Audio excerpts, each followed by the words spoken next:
Hello friends, welcome back to my channel the beauty bible. तो आज हम करने वाले हैं एक्रिलिक नेल एक्सटेंशन। तो मेरे यहाँ कस्टमर जो भी था जिसके नेल्स बहुत ज़्यादा स्मॉल थे तो उसको नेल एक्सटेंशन कराना था। तो सबसे पहले मैंने क्रिटिकल एरिया को रिमूव किया है।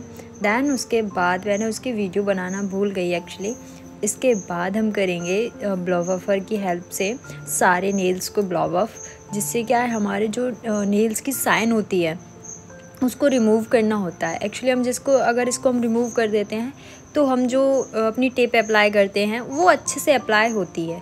तो मैं यहाँ ब्लोवफर की हेल्प से सारे जो नेल्स की शाइन है उसको रिमूव कर लूँगी अच्छे से।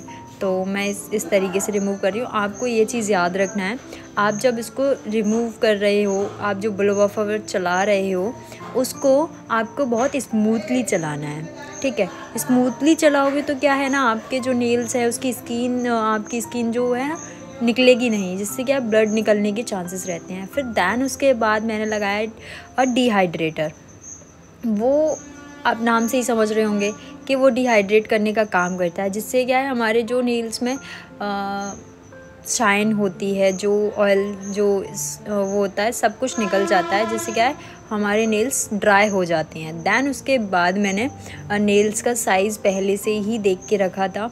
दैन उसके बाद मैंने ग्लू की हेल्प से नेल्स पर अप्लाई कर दिया टिप को। दैन उसको हमने ये चेक करना है, हमें ज़्यादा प्रेस नहीं करना है उसको, कि ज़्यादा प्रेशराइज़ करके हमें नेल्स को नहीं लगाना है, हमें स्मूथली नेल्स को लगाना है नेल्स ग्लू के ऊपर, ठीक है। इससे क्या है हमारा नेल्स जो है अच्छे से अप्लाई होगा, साइड से बबल्स नहीं होंगे उसमें, तो क्या है हमारा टाइम तक चलेगा नेल्स, ठीक है।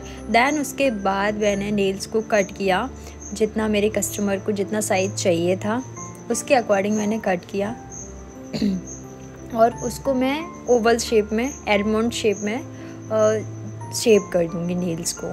तो देख सकते हो मैं ब्लोवफर की हेल्प से उसको अच्छे से शेप दे रही हूँ।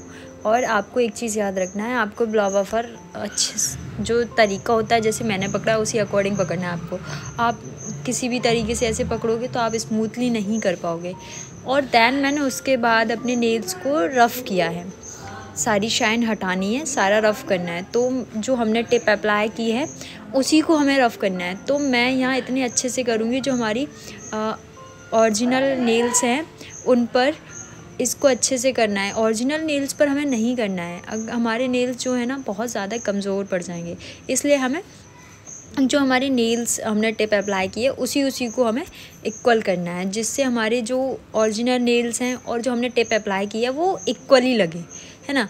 तो हमें नॉर्मली करना है, जिससे हमारे नेल्स वो भी ना हो, डैमेज भी ना हो और हम अच्छे से कर पाएँ, ठीक है। और क्या होता है कभी कभी अगर हम ऐसे चला रहे होते हैं तो हमारे ब्लड भी आ जाता है, तो इसलिए हमें ये चीज़ याद रखना है। इसी तरीके से मैं सारे नेल्स पर अप्लाई करूँगी, इसी को सारे नेल्स को रफ़ करूँगी।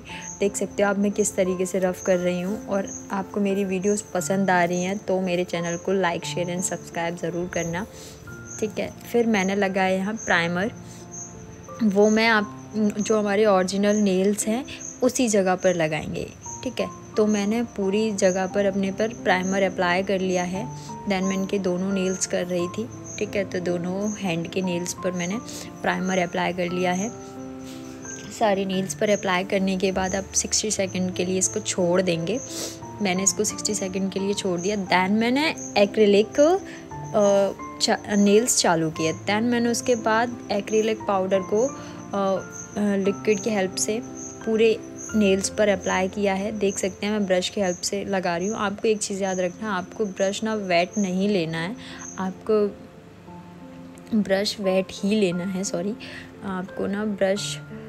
और आप एक चीज़ याद रखना, आप जब एक्रिलिक पाउडर से आप कर रहे हो तो आप बहुत कम क्वांटिटी लो, जिससे क्या है अगर आप एक्स्ट्रा में ज़्यादा क्वांटिटी लोगे तो वो नेल्स के बाहर निकलेगी, फिर आपको ज़्यादा रफ़ करना पड़ेगा, आपको ज़्यादा ब्लोवफर चलाना पड़ेगा। तो उससे क्या है हमारे नेल्स पे इफ़ेक्ट पड़ेगा, ब्लड भी आ सकता है, हमारी स्किन निकल जाती है। इनकी स्किन बहुत ज़्यादा रफ़ थी, तो मैंने उस चीज़ को ध्यान रखते हुए और वही चीज़ मैं आपके साथ भी शेयर कर रही हूँ कि आपको ना ज़्यादा ब्लोवफर यूज़ नहीं करना है, तो इसलिए हम उतना ही लेंगे मोनो एक्रिलिक पाउडर हम उतना ही लेंगे जितना हमें ज़रूरत है, हम थोड़ा थोड़ा करके लगाएंगे। दैन ये क्या है, जल्दी ड्राई हो जाता है, तो आपको अपनी स्पीड को ध्यान में रखते हुए ही करना है। तो मैंने यहाँ बहुत कम क्वांटिटी से लिया है और आप देख सकते हैं मैंने साइड से बिल्कुल भी नहीं निकाला, आपको इसी तरीके से ही लगाना है। और याद रखना आपको ना इसकी ज़्यादा क्वांटिटी नहीं लगानी है एक्रिलिक पाउडर की, आपको उतनी ही कम क्वांटिटी लगानी है। इससे क्या होता है, जितने भी हमारे नेल्स होते हैं वो एकदम नेचुरल और एकदम सिंपल से दिखते हैं ना। तो दैन उसके बाद मैंने 60 सेकंड के लिए क्योर कर दिया और उसके बाद हम अप्लाई करेंगे नेल पेंट। तो मैंने यहाँ नेल पेंट अप्लाई की है 3 फिंगर पर। दैन मैंने उसके बाद 2 फिंगर पर डिज़ाइन किया है। अभी समर टाइम चल रहा है तो मैंने यहाँ समर को ध्यान में रखते हुए नेल एक्सटेंशन का डिज़ाइन किया है। तो आप देख सकते हैं मैंने पहले 60 सेकंड के लिए इसको, अब नेल पेंट को मैं क्योर कर दूँगी। नेल पेंट लगाने के बाद 60 सेकंड के लिए क्योर कर दूँगी। आपको ये हमेशा याद रखना है, नेल पेंट भी आपको ना सिंगल कोड ही लगाना है। डबल कोड हमें तब लगाना है जब हमारा नेल पेंट जो है ना बहुत वो होता है ना, थिक ही नहीं होता, बहुत पतला सा होता है, उस नेल पेंट को आपको डबल कोड लगाना है। बट आप जैसे मैं भी लगा रही हूँ उसको सिंगल कोड ही लगाना है, क्योंकि ज़्यादा डबल कोड कर देंगे तो हमारे नेल्स जो है ना बहुत मोटे मोटे और बहुत बबल टाइप के दिखेंगे। ठीक है, तो आपको सिंगल कोड ही लगाना है और फिर इसको 60 सेकंड के लिए क्योर कर देना है। दैन मैंने उसके बाद अपना किया नेल्स पर डिज़ाइन। दैन मैंने डिज़ाइन कर दिया था, फिर 60 सेकंड के लिए टॉप कोट लगा के क्योर कर दिया और ये था मेरा फाइनल लुक। थोड़ा शिमरी भी किया है। तो मुझे ज़रूर बताना आपको ये वीडियो कैसा लगा। नेक्स्ट वीडियो में किस चीज़ की लेके आऊँ, और जल्दी से लाइक शेयर एंड सब्सक्राइब कर लो यार। मिलते हैं नेक्स्ट संडे, बाय।